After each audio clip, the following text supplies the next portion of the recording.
ಇವ್ರು 6 ಜನ ಮಾತ್ರ ಬನ್ನಿ.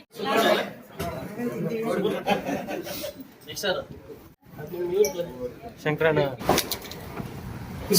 ಕನ್ನಡ ಮತ್ತು ನಿರ್ಮಾಣ ಕಾರ್ಮಿಕರ ಕಲ್ಯಾಣ ಮಂಡಳಿಯಿಂದ ಅವರ ಸೇಫ್ಟಿ ಉದ್ದೇಶದಿಂದ ಘನ ಸರ್ಕಾರ ವಿಶೇಷವಾಗಿ ಸಂತೋಷ್ ಲಾಡ್ ಅವರ ಒಂದು ಸಚಿವ ಆಸ್ಥಾನದಲ್ಲಿ ಇವತ್ತು ತಾಲೂಕಿನಾದ್ಯಂತ ಕಾರ್ಮಿಕರಿಗೆ ಏನು ಹೆಚ್ಚು ಕಡಿಮೆ ಆಗದಂಗೆ ಒಂದು ಕಾರ್ಮಿಕ ವಾಹನ, ಆಂಬುಲೆನ್ಸ್ ವಾಹನ ಹಾಗೂ ಅವ್ರ ಸೇಫ್ಟಿ ಉದ್ದೇಶದಿಂದ ಈ ಕಟ್ಟಡ ಕಾರ್ಮಿಕರಿಗೆ, ಈ ವೆಲ್ಡರ್ಸ್ಗೆ, ಅವ್ರಿಗೆಲ್ಲ ಸೇಫ್ಟಿ ಉದ್ದೇಶದಿಂದ ಘನ ಸರ್ಕಾರ ಮತ್ತು ಏನು ಸಂತೋಷ್ ಲಾಡ್ ಅವರ ಇದರಿಂದ ವಿಶೇಷವಾಗಿ ಒಂದು ಕಿಟ್ ವಿತರಣಾ ಕಾರ್ಯಕ್ರಮವನ್ನ ಇವತ್ತಿನ ಕಾರ್ಮಿಕ ಇಲಾಖೆ ಆಗಿರ್ತಕ್ಕಂಥ ನಮ್ಮ ಅಧಿಕಾರಿಗಳಾಗಿರ್ತಕ್ಕಂಥ ನಮ್ಮ ಮೇಡಮ್ ಅವರು ಆಯೋಜನೆ ಮಾಡಿದ್ದಾರೆ.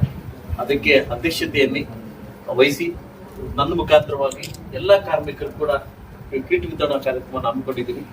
ಇವತ್ತು ನಾನು ನಿಮ್ಮನ್ನು ಕೇಳೋದಂದ್ರೆ ಸರ್ಕಾರದಿಂದ ಬರ್ತಕ್ಕಂಥ ಸವಲತ್ತುಗಳನ್ನ ಉಪಯೋಗಿಸ್ಕೊಂಡು ಅದು ನೀವು ದೊಡ್ಡ ಮಟ್ಟಿಗೆ ಬೆಳೆದ್ರೆ ಸರ್ಕಾರಕ್ಕೂ ಒಳ್ಳೇದಾಗುತ್ತೆ, ನನಗೂ ಒಳ್ಳೇದಾಗುತ್ತೆ, ಇಲಾಖೆಗೂ ಒಳ್ಳೇದಾಗುತ್ತೆ.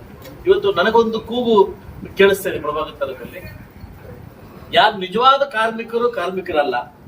ಇವತ್ತು ಸುಮಾರು ಜನ ಬೇರೆ ಬೇರೆ ಕಾರ್ಮಿಕರು ಡೂಪ್ಲಿಕೇಟ್ ಕಾರ್ಡ್ ಮಾಡಿಸ್ಕೊಂಡು ಅವರು ಕೂಡ ಎಂಟ್ರಿ ಆಗ್ಬಿಟ್ಟವ್ರು ಅಂತ ಒಂದು ಮಾತು ಬಂದಿದೆ.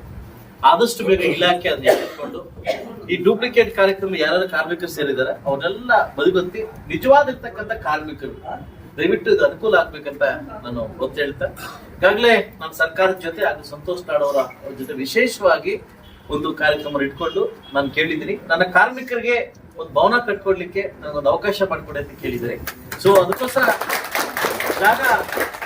ಜಾಗ ನೀವು ಕೊಡಿ, ಹಣ ನಾನು ಕೊಡ್ತೀನಿ ಅಂತ ಸರ್ಕಾರದಲ್ಲಿ ಒಪ್ಕೊಂಡಿದ್ದಾರೆ, ಸಚಿವರು ಒಪ್ಕೊಂಡಿದ್ದಾರೆ.